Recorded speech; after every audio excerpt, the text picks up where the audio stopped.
It's time to share, there's a world out there, looking for a friend like Jesus. It's time to share, there's a world out there, let's tell him that he loves us so. Let's tell him that he loves us so. Kids time, kids time, kids time, kids time. Hi, boys and girls. Did you ever wonder what people used to wrap sandwiches in before plastic was invented? Suppose there were no plastic wrap, no sandwich bags, and no wax paper. What would you wrap your food in? And how would you carry a lunch with you or keep your food from getting dried out when you put it away? My sandwich wouldn't taste very fresh, would it, if I just left it out like this? I think I'll put it inside a plastic bag right here and seal it up tight. Today we're going to hear a Bible story about a little boy who carried his lunch with him. And he didn't have a shiny lunchbox. He probably carried his lunch in a basket his mother would have made from weaving reeds together. And the food inside the basket, what do you suppose it would have been wrapped in? Well, most likely it would have been wrapped in cloth that was spun from wool. In some countries, people use large leaves to wrap food in. Huge leaves like those from a banana plant would wrap a mighty big sandwich. I'm glad we have plastic today, but I've been thinking about all the coverings that God made for food. Can you think of some? Nuts are encased in a hard shell, and oranges have a thick skin that keeps them clean and juicy. Bananas have that slick, smooth skin that protects the banana, yet is easily removed so that people and animals can eat this yummy and nutritious fruit. It tastes so good. And then I thought about us. God made us with coverings too. He made our skin, and how wise God was when He created us. He made our skin with tiny pores in it to help it breathe. And it also allows us to perspire when we're too hot. That cools us off and helps us to get rid of impurities in our bodies so that we stay clean and healthy inside. Our skins are tough enough to last a lifetime, yet sensitive enough that we can feel the slightest touch. We never have to replace our skins, and they're waterproof. Just think what trouble we'd be in if we got soaked through every time we took a shower. I think God enjoyed making our skin different and different colors and complexions. Some of us have dark skin and some light. Some skin is brown and some is pink. Some of us have freckles and some of us don't. But we all like looking at each other and enjoying the differences in the way that we look. Now, Ranger Jim has something very interesting to share with you.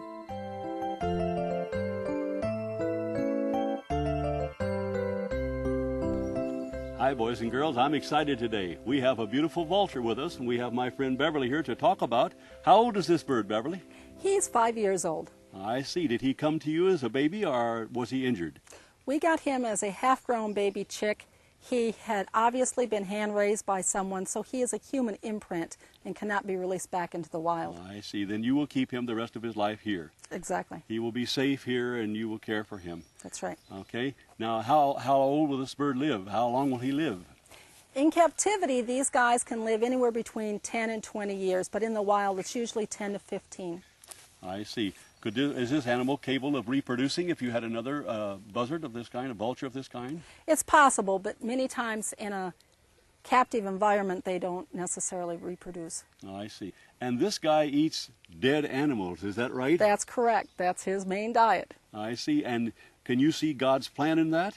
Well, as a scavenger, eating carrion, he's Mother Nature's cleanup crew. And he takes care of all the things out there that would not just disappear on their own. I see. So he feeds on that and enjoys that, right? That's correct. That's his favorite food. How does he locate these animals that have died? Well, he has a unique method. Although he's got a decent eyesight, his primary method of locating them is by smell. You can perhaps see the large nostril that he has. Mm-hmm. These animals will smell their food from a great distance, especially when the air currents bring that smell up to them in the air. The reason for that is that many times the food they would find would be deep in a woods. They'd be leftovers from another animal, and he would not be able to see through the leaf cover, but he would be able to smell.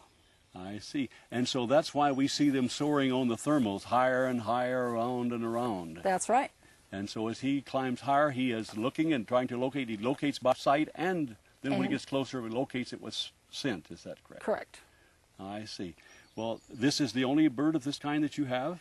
At this time, this is the only vulture we have, yes. Well, now tell me about the buzzards that I see, the vultures that I see in Florida. They're black-headed and about two-thirds this size. What do we call those? Those are black vultures. I see. In the United States, we only have the two types of vultures. The black vulture is a more southern bird. The turkey vulture can be found across the whole United States. Oh, I see. Well, what about the large bird we see in California, the big condors? What about those? Well, that is a larger relative to the same family. The California condor has many of the same habits and attributes. I see. I was reading an article recently about this bird, and I was astounded to learn that when this bird relieves himself, that it runs down on his feet and his legs and is beneficial to him. Is this true? That's correct. There's a couple of different things. It does help cool him, first of all, but the other reason is that it does contain certain chemicals, antibodies, that help, because the debris that he's stepping in, the stuff that he's stepping in when he is feeding on these carcasses, can be pretty germ-filled, and it helps keep him healthy. I see. Must be that was God's plan, right? Absolutely. God said all the things that he made, even the vulture, was very good. That's right. It's just marvelous to see in these creatures. I tell boys and girls all the time, I can hardly wait to get to heaven and have Jesus go about and tell us how they created these things and how he ever came up with such an idea. They all have a plan. They sure do. They all work together, and this guy's job is going about cleaning up all the dead bodies. He works with the opossum, right? That's and right. There are other creatures? Another scavenger. They're part of the graveyard crew. That's right. I see, and I understand even the opossum, some people even think they're for food. Do you think? Some people do. I'm not sure that I would find that. I'm not sure they are either. And you can see, boys and girls, if you viewed the vulture here, there's another mechanism. I would ask you about that. What does the vulture do quite often when you pick him up? Are you frighten him? If he is disturbed or frightened, his defense mechanism is to throw up on you. I see. That's nice. Well, it has a very beneficial aspect because it does keep predators at bay. If the food that he's eaten didn't smell very good the first time around, it's going to be really bad the second time around. All right. And so these creatures, then they primarily feed on roadkill. Is that true? Today, unfortunately, these scavengers are one of the few animals that are benefiting from man's technology because we're providing food for them on a daily basis on our highways. I see. I can remember as a boy when we had many farm animals and we had deaths of farm animals and what have you, we'd drag them out in the back and then the vultures would come and clean them up and polish the bones even. Absolutely. Pick the bones clean. Just clean them up like that. Well, it's another demonstration, boys and girls, of how Jesus created all these creatures and he made them so perfect. What a wonderful day it will be for us to be there and see and learn all these wonderful things that he did. I would like to suggest to you today that Jesus did all these things because of love. And he loves you and he loves me. Have you ever told Jesus you love him? I would like to encourage you to do this as I always do for boys and girls when I have a week of prayer. Don't forget to tell Jesus you love him, okay? Because he really does love you.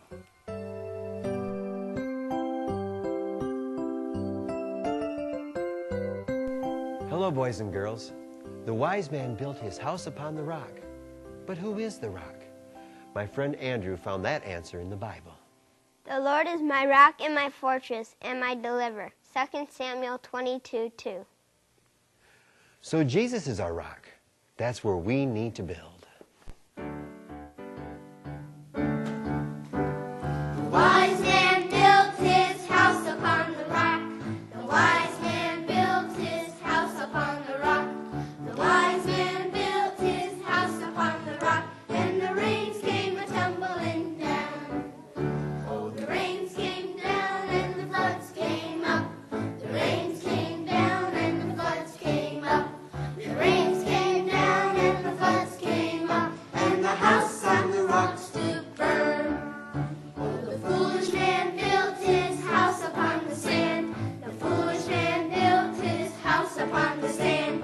The foolish man built his house upon the sand. And the rains came a-tumbling down. Oh, the rains came down and the floods came up. The rains came down and the floods came up. The rains came down and the floods came up. And the house on the sand fell flat. The house on the sand fell flat. I think we need to build our houses on the rock.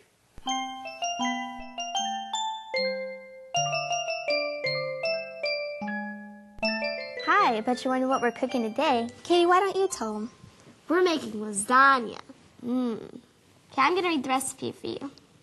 1 28-ounce jar of spaghetti sauce, 1 14-ounce jar of spaghetti sauce, 1 12.3-ounce package of Morinu firm tofu, 1 8-ounce container of Tofutti better than cream cheese, plain flavor, 1/2 cup seasoned breadcrumbs, no boil lasagna noodles, veggie shreds, mozzarella flavor. Okay, Jody, why don't we get started? Okay, we're going to start with a little sauce in the bottom of our pan. Just so the noodles don't burn. So you just spread a thin layer out on the bottom. Love tomato sauce. There we go. I think that's good. Okay, now we're going to put our noodles on. Okay, so let's bring our noodles over here. Okay, you're going to put 2 down in there. You can overlap. And 2 here. Again, you can overlap. And then we've already broken up a noodle for you so that we can stick it in the crack so we don't waste any. So we don't have any cracks here. Okay. And now we're gonna mix our tofu. Okay, we're gonna take our package of Morinu firm tofu. Get in this bowl. Okay. And the Morinu tofu is very good for you and it tastes really good. Now the Tofutti we're gonna add our better than cream cheese. It's a very good substitute for cream cheese and it tastes just like it. It's really good. Okay. Okay. And then Jody, why don't you put our breadcrumbs in? Our seasoned breadcrumbs. Okay. Just dump it right in on top. This is the box for the tofu. This is firm Morinu tofu. It's really good. And we're going to mix this up. And Jody, why don't you tell them about the cream cheese? The cream cheese is a great alternative. It's made with soybeans and it's also very tasty. It tastes really good and tastes just like regular cream cheese. Yep. Really good. What's also really neat about this recipe is the noodles. You don't have to boil them first. And this is what the box looks like. You just stick them in your pan and stick them in the oven, and you don't have to boil them or anything. It's really neat. So that's what's really cool about this recipe. It's already looking good.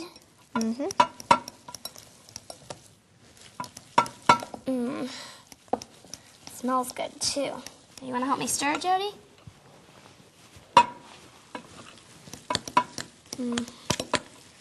Okay. Make sure you mix it up really good. Looks like it's pretty much mixed up. Okay.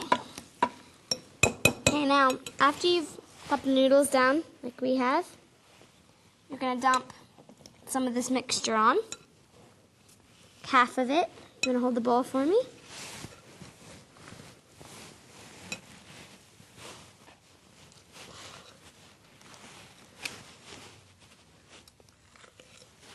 That's enough? Okay.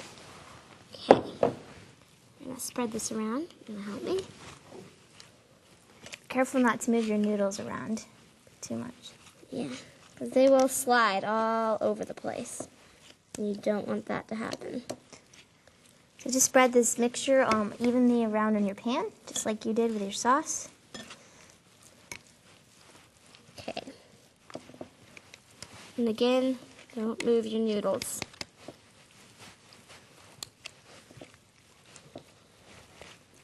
I need a little bit more.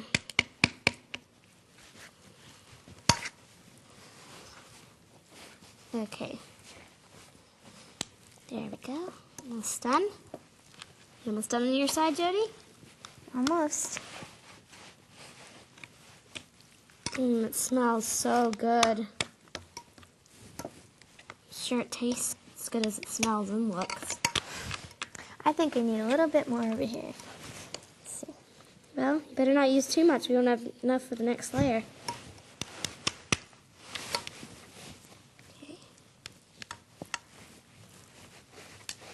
Okay. That looks good. Okay, once you get that all spread evenly around in your pan, you add your cheese, your veggie cheese. So This hold it is a and really sprinkle it good on. cheese. It's mozzarella veggie slice. It's a really good alternative for cheese, and it really tastes good. We really like it, especially on this lasagna. Sprinkle that around, and if you'd like to, you can also sprinkle a little bit of garlic powder. Don't use too much, or else you'll get too strong of a flavor.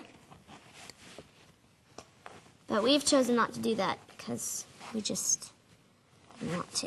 Okay, there we go. That's enough cheese. Okay, next, After our cheese, we're going to put some more noodles on. Okay, so why don't you bring those noodles over here? And we're going to do the same thing. Just overlap them, stick them up against the sides, and overlap them. Okay.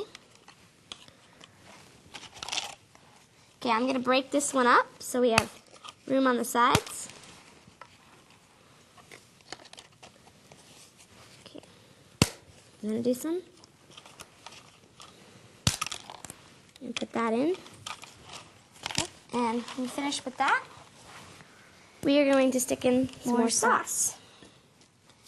And after you put the sauce, remember, don't move the noodles around again because it's not good.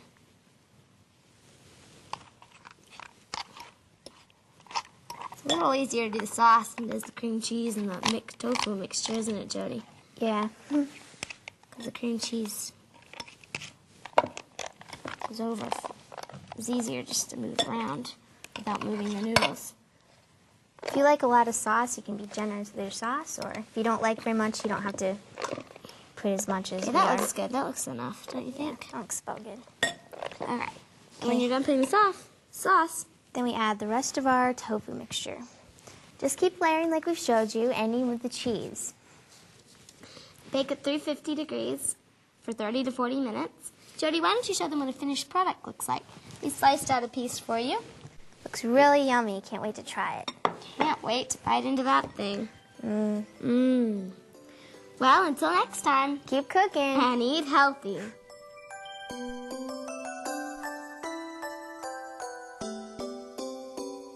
Mommy! Mommy! There you are. I've been worried about you all day. Mommy, guess what? What? There were a whole bunch of people that went to go listen to Jesus. A whole bunch? Yes, there's a lot. There were 5,000 men, not counting the moms and children. They took their mothers and the mothers and the children? Yes, it was so amazing. There's just a lot of people. There was it looked like rows and rows of people. It's just like rows of people. It was so neat. Wow. They all came to listen to Jesus. It was so wonderful. And you listened to Jesus all this time since you left this morning? Yes, and people didn't want to leave. They wanted to stay there. They didn't want to leave to go eat. They stayed there to listen to Jesus. So Jesus started getting hungry too. And one of the disciples came up to me. It was Andrew who came up to me and asked if I would give my lunch to Jesus. And I said, sure. I wouldn't care if I went hungry for the rest of the day. It'd be okay. And so I gave my lunch to Jesus. You gave your 5 barley loaves and your 2 small fishes away? Yes, it was so nice. I gave it to Jesus. And then he grabbed my lunch and he blessed it. He blessed it? What do you mean he blessed it? He prayed for it. He prayed for it? Yes, it was so nice. He took my lunch and he prayed. And then what happened? And then he told us to get in groups of 50 through 100. We were all kind of wondering why. And then he took our lunch and he took some bread and he broke it. And then he put it in a basket. And it just kept going and going, and then there were a whole bunch of baskets of food. And the disciples went out and fed the people with only that multiplied from 5 barley loaves to 2 fish, enough to feed thousands and thousands of people. You're telling me he took your lunch and he fed thousands and thousands of people? Yes. That is a miracle. And then there's even more. They went around with baskets, empty baskets, and picked up the leftovers. And there were 12 big baskets of leftovers. 12? Yes, the type of baskets that you see in the market, those big baskets. What did they do with that? They let people grab some and take some home for their family. And I brought some home for you. Thank you. Do you know what this bread means? This is the Word of God. And when Jesus gave this bread to everyone to take home, it meant that he wanted them to spread the Word of God. And you know, we could learn a lesson from this. When we give Jesus our talents and our gifts, he takes them, he multiplies them, and he blesses them.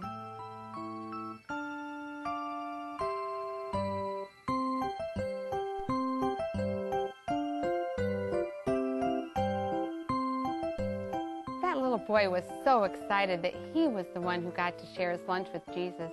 His food was blessed in a special way, wasn't it? Do you ask Jesus to bless your food before you eat?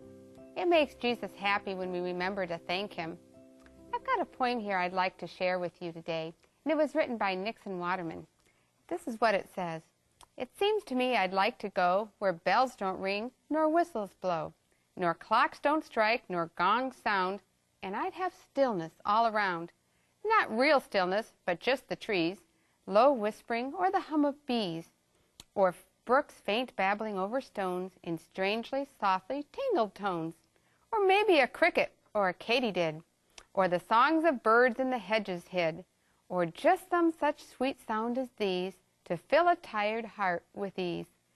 If 'tweren't for sight and sound and smell, I'd like the city pretty well, but when it comes to getting rest, I like the country lots the best.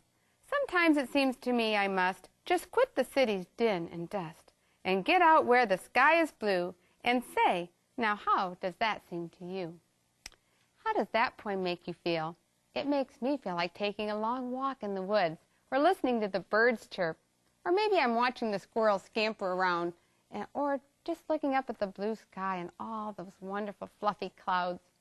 I think the poet is saying that there's something special about having some quiet time, just to enjoy God's wonderful world.